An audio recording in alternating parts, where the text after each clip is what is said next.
आपके सिलेबस के हिसाब से हमने अवकलन समाकलन के विभिन्न नियम और उनसे संबंधित उदाहरण सॉल्व किए हैं। अब हम निश्चित समाकलन की बात करते हैं। डेफिनिट इंटीग्रेशन, निश्चित समाकलन।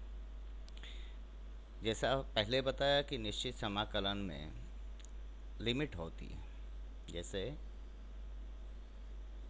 Integration a to b function of x into D x, ये है प्रॉब्लम। समाकलन a से b लिमिट है ये, और x के संदर्भ में समाकलन करना है इस फलन का। तो उस स्थिति में इसका समाकलन जब करेंगे हम, तो ये समाकलन होगा capital F into X function of x plus c, और लिमिट है जो a to b equal to, अब x की जगह b रखेंगे अपर लिमिट, तो F B plus C bracket बंद माइनस लोअर लिमिट x की जगह a रखेंगे, F A function of a plus C bracket बंद। तो ये c प्लस का है और ये c माइनस का होगा। जब ब्रैकेट को खोलेंगे, ब्रैकेट खोल दीजिए, function of b plus c minus function of a minus C, तो सी से सी कैंसिल हो जाएगा। जो अनिश्चितता थी वो समाप्त हुई। अब इसका जो हल है F function of B minus function of A, और ए है जो लोअर लिमिट है और बी अपर लिमिट है। इस तरह से होता है। जैसे एक उदाहरण लिया हमने ये कि समाकलन करना है और लिमिट है 1 से 4 फॉर x की पावर 3 का x के संदर्भ में समाकलन करना है। तो कैसे करेंगे? बिल्कुल सामने आपके है, इसी नियम से इसका समाकलन कीजिए। 4 तो एज इट इज रहेगा। एक्स क्यूब का समाकलन करेंगे आप, तो क्या करेंगे? एक्स क्यूब का समाकलन जब आप करेंगे तो x की घात 3 प्लस 1, 4 बटा में 3 प्लस 1 यानी 4, 4x raise to power 4 by 4 plus C होगा। लिमिट लगेगी 1 to 4। अब आगे चलिए, इक्वल टू, देखिए 4 से 4 कैंसिल हो रहा है, तो बचा क्या? x की पावर 4 प्लस सी और लिमिट 1 to 4 है। अब एक बार आप अपर लिमिट रखिए, उसमें से लोअर लिमिट लेस कर दीजिए, या फिर इसी प्रोसेस को फॉलो करते हुए चलिए। तो x की जगह 4 रखेंगे, तो 4 की पावर 4 प्लस सी माइनस, अब लोअर लिमिट रखेंगे तो x की जगह 1 रखेंगे, तो 1 की पावर 4 प्लस सी। ठीक है, अब ब्रैकेट खोल दीजिए, 4 raise to power 4 minus 1 raise to power 4 by C से तो सी कैंसिल हो जाएगा। तो 4 चौक 16, 16 चौका 64 और ये 256, तो ये हो गया। माइनस 1 की कितनी पावर लगा लो, 1 ही रहना है, तो इसलिए 1 लेस हो जाएगा। 255 इसका आंसर होगा। ठीक है, तो इस तरह से बाकी उदाहरण हैं। मैं आपको इसके बारे में निश्चित समाकलन का जो है, निश्चित समाकलन को रीमैन इंटीग्रल भी कहते हैं, जिसका अर्थ है जोड़ एवं क्षेत्रफल दोनों से लिया जाता है। निश्चित समाकलन से किसी वक्र के अधीन क्षेत्रफल भी ज्ञात किया जा सकता है, जैसा पहले आपको बताया है शुरुआत में। जैसे y is equal to function of x से बनने वाला वक्र, मान लीजिए ये वक्र बनता है इससे, तो अब 2 बिंदु हैं या 2 सीमा हैं, उनके अंतर्गत जो आने वाला क्षेत्रफल हम वो ज्ञात कर सकते हैं। सीमाएं क्या है? a to b।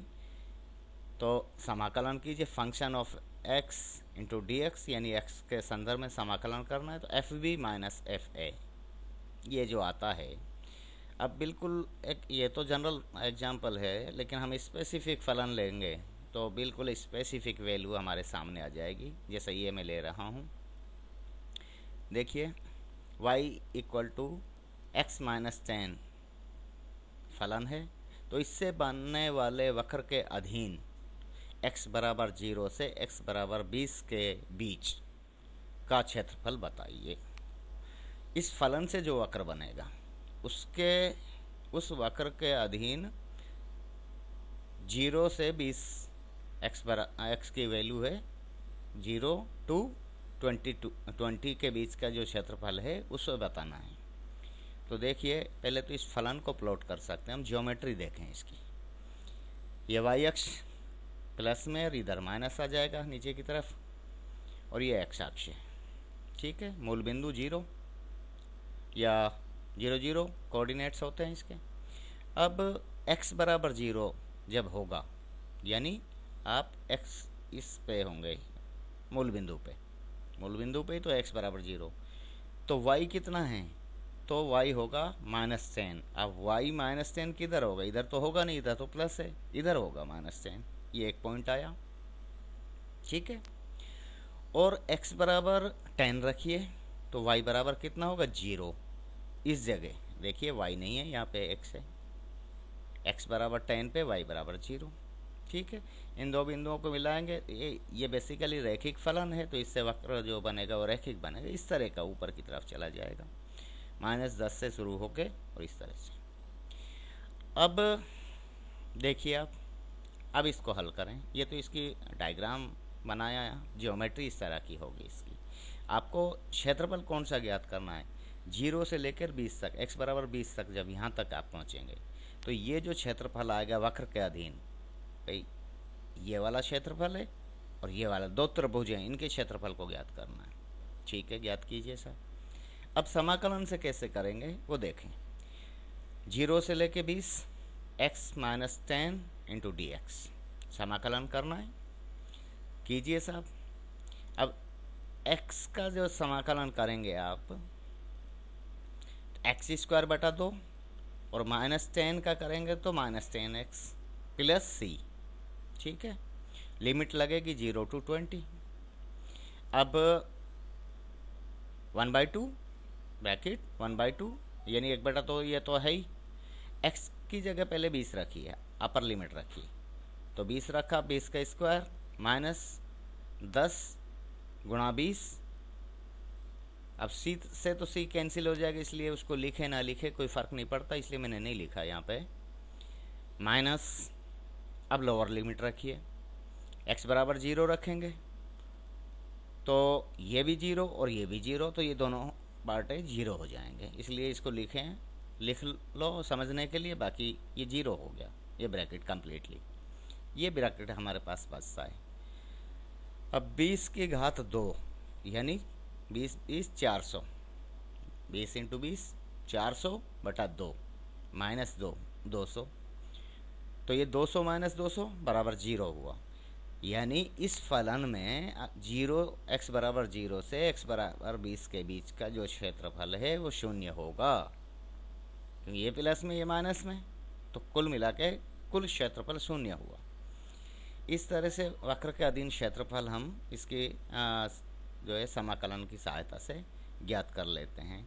इसी तरह के आप और उदाहरण लेके इसको समझ सकते हैं, जैसे ये 0 से 6x - 3 इंटू dx, तो इसको जब आप इसकी ज्योमेट्री देखेंगे तो देखें इसी तरह का ये है, आप ये कर लेना। अब मैं असली चीज़ पे आता हूँ, समाकलन की, कि एप्लीकेशन क्या हैं, इसके उपयोग क्या हैं, applications of integration in economics. अर्थशास्त्र में समाकलन क्यों पढ़ा जाता है, इसका क्या फ़ायदा है, क्या प्रयोग हैं। तो किसी भी सीमांत मूल्य यानी किसी चर के सीमांत मूल्य से कुल मूल्य पर जाने के लिए समाकलन का उपयोग किया जाता है। अर्थशास्त्र में सीमांत लागत मार्जिनल कॉस्ट से कुल लागत, सीमांत उपयोगिता से कुल उपयोगिता, सीमांत आय मार्जिनल रेवेन्यू से कुल आगम या कुल आय टोटल रेवेन्यू, उपभोग की सीमांत प्रवृत्ति मार्जिनल प्रोपेंसिटी टू कंज्यूम से उपभोग फलन आदि में समाकलन का उपयोग किया जाता है।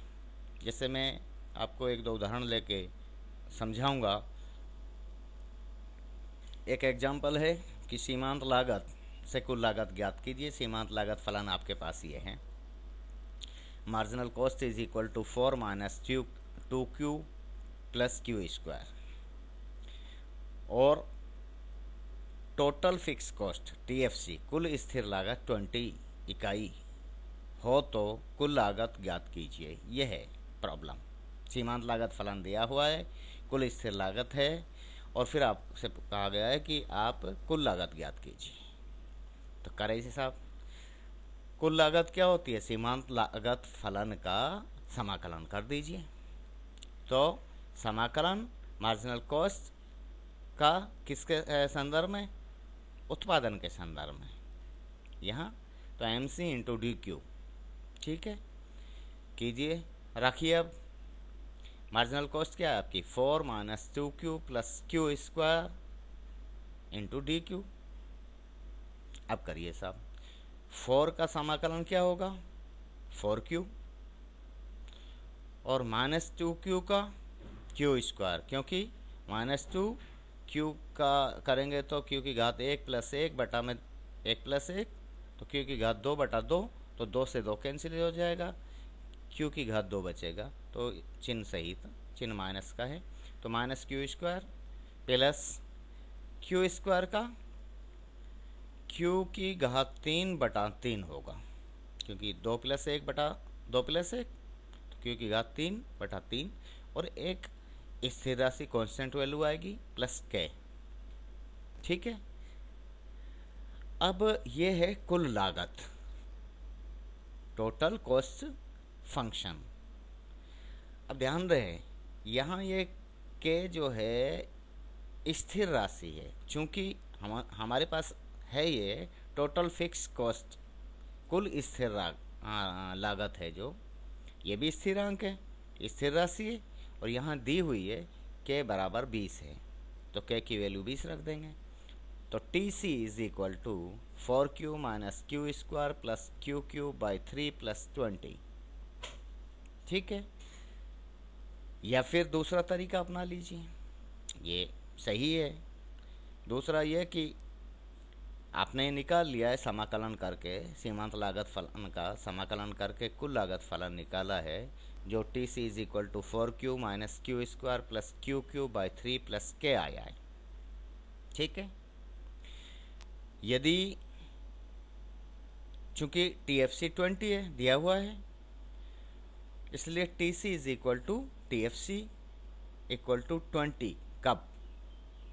यदि उत्पादन शून्य हो, बिल्कुल भी उत्पादन नहीं हो रहा हो। ध्यान दे, अब भाई व्यष्टि अर्थशास्त्र में आप देखोगे कि जैसे हम डायग्राम बनाते हैं, कुल स्थिर लागत जो है यों उत्पादन के समानांतर होती है, यानी एक्स अक्ष के समानांतर होती है, उसमें उत्पादन की इकाइयों को कोई असर नहीं पड़ता। चाहे आप कम उत्पादन करें चाहे शून्य करें, उतनी ही लागत आपको वहन करनी पड़ती है। Total cost is equal to total fix cost, चूँकि total cost is equal to total variable cost plus total fix cost होती है ना। जब वेरिएबल कॉस्ट शून्य है तो total cost total fix cost हो जाएगी। तो TC इक्वल टू 20 कब? जब आउटपुट Q इक्वल टू 0 रख के देख लो जाए आप, Q बराबर 0 रखेंगे तो K बराबर TC, ठीक है। और कब होगा ये? जब उत्पादन बिल्कुल नहीं हो रहा। तो उस स्थिति में TC 20 है, रख दीजिए TC की value 4q minus Q square plus QQ by 3 plus K, ठीक है। चूँकि Q इक्वल टू 20, तो 20 इक्वल टू 4, अब Q की जगह 0 0 रखते जाइए, तो K बराबर 20 हो गया। K बराबर 20 का मतलब टोटल फिक्स कॉस्ट की वैल्यू जो है 20 आई है, 20 दी हुई है, वही है ये। यहाँ ये K बराबर 20 जो है बेसिकली टोटल फिक्स कॉस्ट है, कुल स्थिर लागत है ये। तो इसलिए TC is equal to 4q minus Q square plus QQ by 3 plus 20, ये आपका आंसर होगा। इसी तरह से आप दूसरा अपन एक प्रॉब्लम लेते हैं कि यदि सीमांत लागत फलन C equal to 3Q² minus 6Q plus 5 हो, जहाँ Q उत्पादन और C सीमांत लागत है, तो कुल लागत फलन ज्ञात कीजिए। और दूसरा, यदि कुल स्थिर लागत 100 यूनिट हो, 100 हो, तो औसत लागत तथा औसत परिवर्तनशील लागत ज्ञात कीजिए। अब देखिए, कुल लागत ज्ञात करनी है तो सीमांत लागत फलन का समाकलन कर दीजिए। चूँकि marginal cost equal to C equal to 3Q² minus 6Q plus 5 है, तो TC निकालने के लिए मार्जिनल कॉस्ट को समाकलन करेंगे। कर दीजिए साहब, C इंटू DQ, Q के संदर्भ में, तो 3Q² समाकलन 3Q² माइनस 6Q प्लस 5। अब 3Q² का कीजिए, Q की घात 3/3, 3 से 3 कैंसिल हो जाता, Q की घात 3 हो गया, ये लिख दिया। माइनस 6Q का करेंगे तो 6 इंटू Q की घात 2/2, तो 2 तिया 6, तो माइनस 3Q² आ गया, ये लिख दिया। प्लस 5 का करेंगे तो 5Q होगा, 5Q प्लस, अब देखिए कांस्टेंट वैल्यू होगी प्लस A। अब क्योंकि हमने C लिया हुआ है इसलिए C नहीं लिख रहे हैं, यहाँ पे हम A लिख रहे हैं और साथ में क्लियर भी कर रहे हैं, A कांस्टेंट वैल्यू है। ठीक है, अब A का मान ज्ञात करने के लिए क्या करें हम?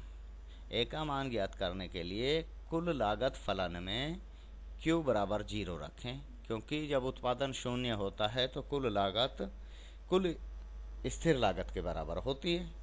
ये हमने व्यष्टि अर्थशास्त्र में पढ़ा हुआ है, लागत विश्लेषण में। तो वही बात हम कह रहे हैं या गणितीय तरीके से कह रहे हैं बस।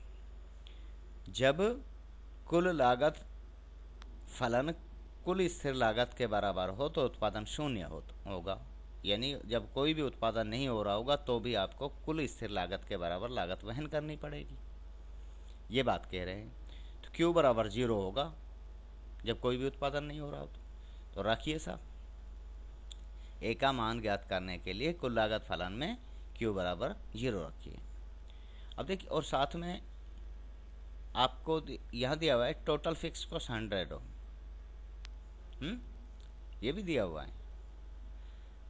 यदि Q इक्वल टू 0 तो TC इक्वल टू TFC हो, और TFC कितनी है? 100 यूनिट है, 100 इकाई। तो रखिए आप 100 बराबर TC इज इक्वल टू, अब Q बराबर 0 0 रखेंगे तो ये 0 हो गया, A बचा तो A बराबर 100 हुआ। तो A एक तरह से कह सकते हैं कि हम ये कुल स्थिर लागत है, ठीक है ना। तो ऐसे में कुल लागत फलन हुआ QQ minus 3Q² plus 5Q plus कुल स्थिर लागत, जो कि यहाँ एक कांस्टेंट वैल्यू थी वो हमने निकाली है, वो 100 है, ये हुआ। अब दूसरा इसका पार्ट है, यदि कुल लागत स्थिर लागत 100 हो तो औसत लागत तथा औसत परिवर्तनशील लागत ज्ञात कीजिए। अब आप जानते हैं कि औसत लागत का मतलब है प्रति इकाई लागत, एक इकाई की लागत, यानी कुल लागत में उत्पादन की इकाइयों का भाग अगर हम दे दें तो औसत लागत आती है। तो TC/Q is equal to AC, average cost. Total cost ये है Q³ minus 3Q² plus 5Q plus 100, इसमें उत्पादन का भाग दे देंगे Q का। तो Q का जब भाग देंगे तो यहाँ तो Q², यहाँ माइनस 3Q, यहाँ प्लस 5 और यहाँ 100/Q, ये आया। ये देखिए यहाँ लिख रखा है average cost is equal to total variable cost by output plus total fix cost by output, या फिर सीधा लिख सकते हैं टोटल कॉस्ट बाई आउटपुट, जो कि हमने यहाँ लिखा हुआ। अब औसत परिवर्तनशील लागत कैसे निकालें? औसत परिवर्तनशील लागत होती है total variable cost by output, मतलब प्रति इकाई परिवर्तनशील लागत को औसत परिवर्तनशील लागत कहते हैं, यानी कुल परिवर्तनशील लागत में उत्पादन की इकाइयों का भाग दे दें। कुल परिवर्तनशील लागत कितनी है?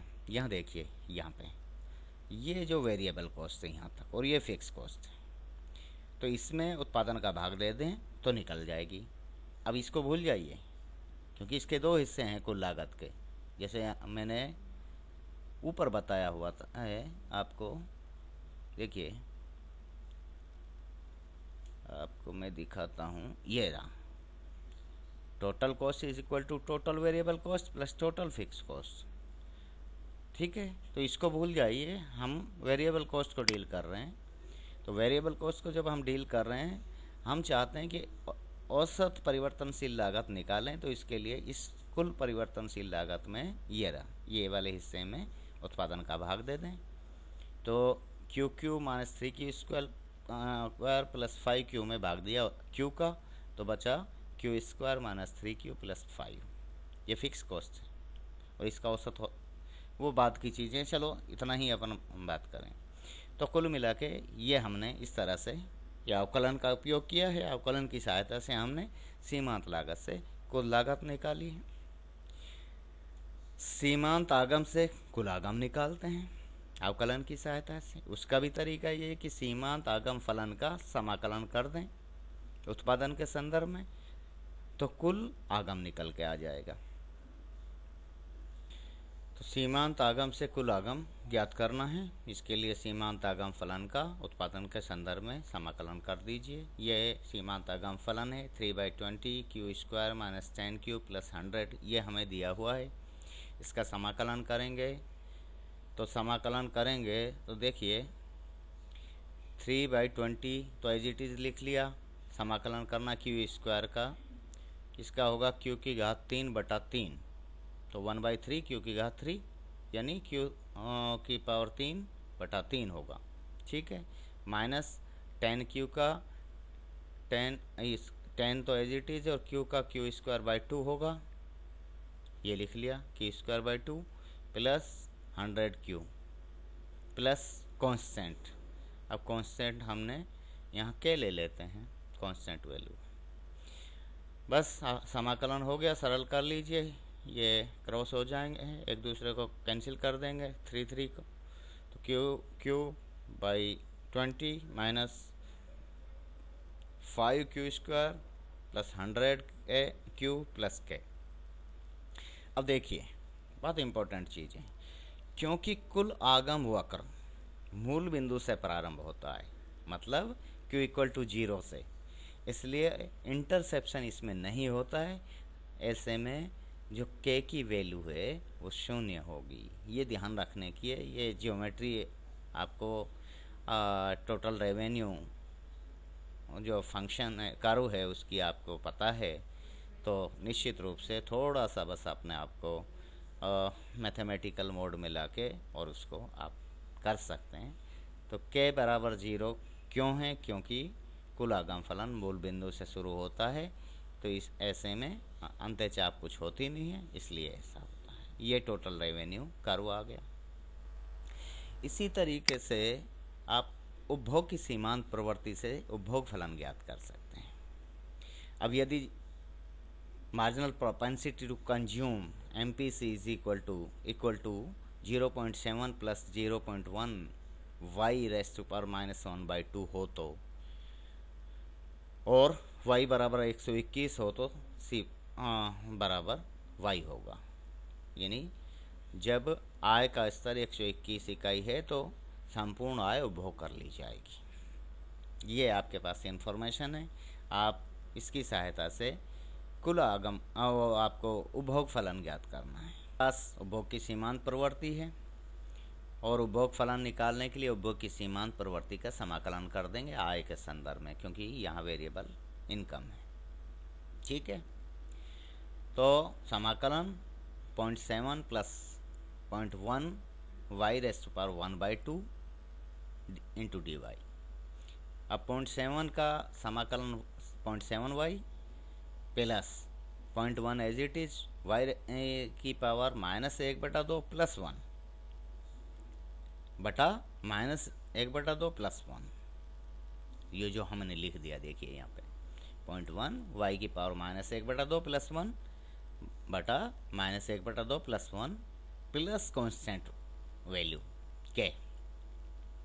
ठीक है, तो C equal to 0.7y plus, अब देखिए ये ऊपर चला जाएगा क्योंकि ये 1/2 प्लस का बचेगा, मतलब आधा बच जाएगा, 1 में से आधा जा रहा है तो ये ऊपर चला जाएगा, 2 है जो, तो 2.1 y की घात 1/2 प्लस की हो रहेगी। ये 1 में से आधी गई है तो प्लस की 1/2 हुई, प्लस के। अब आप क्या कह रहे हैं, ये इन्फॉर्मेशन क्या है आपके पास कि आय और उपभोग दोनों बराबर होंगे कौन सी जगह, जब आय 121 इकाई है 121 पे, ठीक है। तो आप रख के देखिए, C बराबर Y हो जाएगा। अब जब ये करेंगे तो क्या की वैल्यू निकल जाएगी इससे, 121 121 भाई C की जगह 121 रखा है बराबर 0.7। अब आय और उपभोग दोनों बराबर हैं 121 पे, तो 121 यहाँ y की जगह रख दीजिए, 121 प्लस 0.2 y की जगह 121 की घात 1/2 प्लस के। अब के तो हमें पता नहीं, अननोन वैल्यू है फिलहाल तो, लेकिन ये है कि ये कांस्टेंट वैल्यू है जो भी है। इनको सोल्व करेंगे, जब सोल्व किया तो k इक्वल टू 34.1 आया। बस सरली तो करना है हमको, सरल करने के बाद में k बराबर 34.1 आया। ये इंटरसेप्ट है, ध्यान रखना इंटरसेप्ट है, अंतःखंड। अतः कुल उपभोग फलन C इक्वल टू, अब इस k की वैल्यू उपभोग फलन में रख दीजिए, आपने जो ज्ञात किया हुआ है ये C equal to 0.7y plus 0.2y की घात 1/2 प्लस 34.1, ये आंसर हो गया।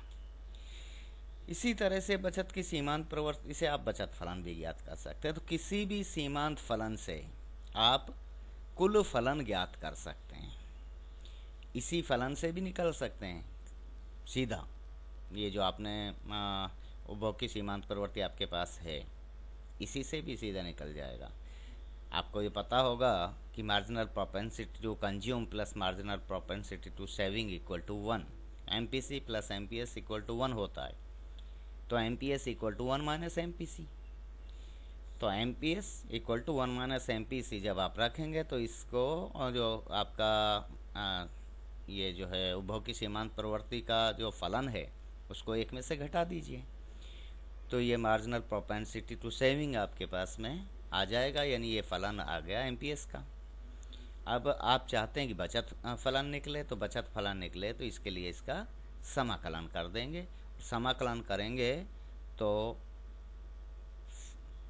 बाकी इन्फॉर्मेशन आपके पास दी हुई है, देखिए y 121 है, लेकिन यहाँ ध्यान रखना जो उपभोग संपूर्ण आ जाए वो उपभोग कर ली जाती है तो उसका मतलब होता है बचत कोई भी नहीं हो रही है, बचत शून्य होगी वहाँ पे, तो k की वैल्यू निकल जाएगी और कुल मिला के ये आपका बचत फलन आ जाएगा। तो इस तरह से ये अर्थशास्त्र में समाकलन के जो उपयोग हैं, एप्लीकेशंस हैं, उनमें कि किसी भी सीमांत फलन से कुल फलन को हम ज्ञात कर सकते हैं अवकलन समाकलन की सहायता से। ठीक है, समाकलन हमारा कंप्लीट हुआ, इंटीग्रेशन। कोई भी प्रॉब्लम हो उसको हम डिस्कस कर लेंगे। थैंक यू, धन्यवाद।